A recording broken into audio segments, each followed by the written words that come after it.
Bonjour, je vous présente cet ouvrage. Gilbert Simondon, du mode d'existence des objets techniques.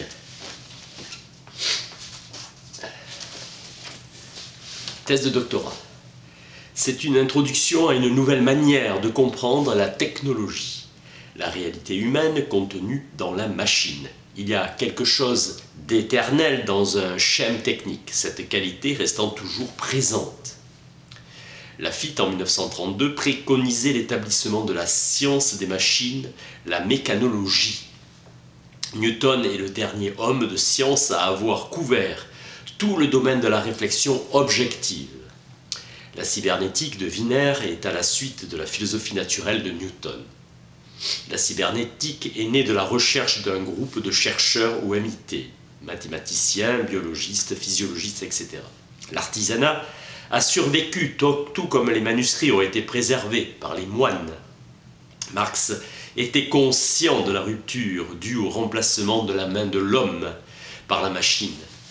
Simondon a observé que l'objet technique individualisé correspond directement à la dimension humaine. Il en fait un prolongement de ses mains. Les pierres polies sont des émanations du corps. L'opposition culture et technique est sans fondement. C'est une réalité riche en efforts humains et une médiation entre la nature et l'homme. La machine est étrangère. Cette méconnaissance de la machine n'est pas une aliénation causée par la machine. La culture reconnaît l'objet esthétique et refoule les autres objets. La culture suppose ces objets en robots animés d'intentions hostiles. Les machines sont réduites à l'esclavage, moyen sûr d'empêcher toute rébellion. Les idolâtres de la machine présentent le degré de perfection d'une machine comme proportionnel au degré d'automatisme. La machine qui est douée d'une haute technicité est une machine ouverte. L'homme est l'organisateur, le chef d'orchestre. Réintroduire la relation de la machine avec l'homme. La machine, porteuse d'outils, devient viol de la nature, conquête du monde, captation des énergies. Volonté de puissance qui s'exprime dans la démesure, cataclysme. Fonctionnement de l'être humain dans l'action, le problème technique et la convergence des fonctions dans une unité structurelle. Dans certaines conditions d'utilisation, l'objet trouve dans son propre fonctionnement des obstacles. Rythme du progrès technique, perfectionnement continu et mineur, discontinu et majeur, modifiant la répartition des fonctions et augmentant la synergie du fonctionnement. Une complication est un perfectionnement extrême, l'évolution se fait par mutation. Les conséquences sont humaines, économiques et intellectuelles. L'adaptation, concrétisation est un processus qui conditionne la naissance d'un milieu, l'individualisation des êtres techniques et la condition au progrès technique.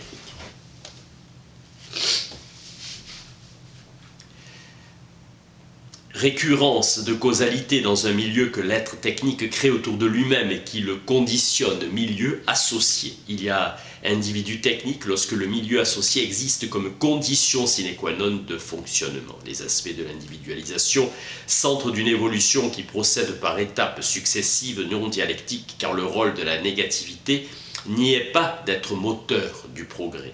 Pour que le progrès technique existe, il faut que chaque époque puisse donner à celle qui la suit le fruit de son effort technique. Dans la réflexion sur les conséquences du développement technique en relation avec l'évolution des sociétés humaines. C'est du processus d'individualisation des objets techniques qu'il faut tenir compte avant tout. L'objet technique a un statut de minorité comme objet d'usage faisant partie de l'entourage et un statut de majorité s'il correspond à une prise de conscience et à une aspiration réfléchie de l'adulte libre. La connaissance de l'apprenti s'oppose à celle de l'ingénieur. La Renaissance a défini un humanisme apte à compenser l'aliénation due au dogmatisme éthique et intellectuel. Elle a visé à retrouver la liberté de la pensée intellectuelle en allant au-delà de l'idée de finalité prise comme justification dernière. L'homme de la ville est un être individuel lié à un devenir social plus qu'à un ordre naturel. Il s'oppose à l'homme de la campagne comme un être abstrait et cultivé, à un être intégré et inculte. L'homme de la ville est d'un temps celui de la campagne d'un pays, ordre du successif contre ordre du simultané. L'homme rural est attaché aux traditions, aspect inconscient de l'historicité, et qui suppose une invariance de la successivité. L'enfant est l'être du successif, l'adulte s'intègre dans la société selon l'ordre de la simultanéité. Une société en train de se transformer privilégie l'ordre du successif communiquant à ses membres un dynamisme. Le vivant a besoin d'informations alors que la machine se sert essentiellement de forme. La pensée philosophique devra élucider le véritable rapport qui existe entre forme et information. Le vivant transforme l'information en forme. La religion a par nature la vocation de représenter l'exigence de la totalité. Pour elle, la totalité est plus stable, plus forte et plus valable que l'élément. Fondement de l'obligation, elle crée dans la pensée éthique une recherche de justification inconditionnelle.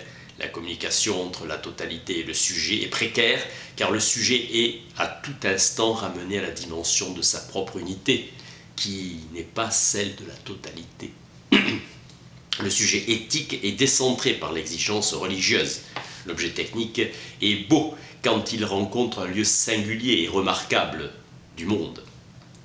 L'antenne du radar est belle quand elle est vue du pont du navire. L'objet esthétique n'est pas à proprement parler un objet, mais plutôt un prolongement du monde naturel ou du monde humain qui reste inséré dans la réalité qui le porte. Continuité. L'art sacré et l'art profane ne sont que des adjuvants de l'impression esthétique complète et réelle.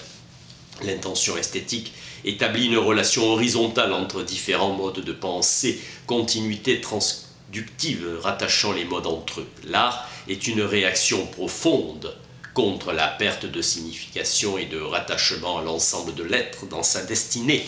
Aristote considère les nombres et l'opération de nombrer comme une pensée contemplative d'origine religieuse. La pensée religieuse donne naissance à une éthique de l'obligation. L'effort philosophique a une tâche unique à accomplir, celle de la recherche de l'unité entre les modes techniques et non techniques de pensée, approfondissement du sens. L'effort réflexif se caractérise par la généralisation des schèmes. La vision esthétique de la réalité ne peut satisfaire la recherche philosophique car elle ne s'applique qu'à des domaines choisis du réel. L'étude du mode d'existence des objets techniques sera prolongée par elle des résultats de leur fonctionnement et des attitudes de l'homme en face des objets techniques. Une phénoménologie de l'objet se prolonge en psychologie de la relation entre l'homme et l'objet technique.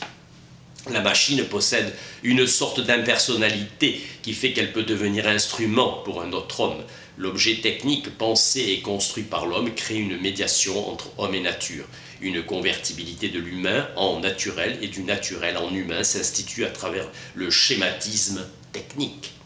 C'est le paradigme du travail qui pousse à considérer l'objet technique comme utilitaire, maillon d'une chaîne de causes et d'effets de façon absolue.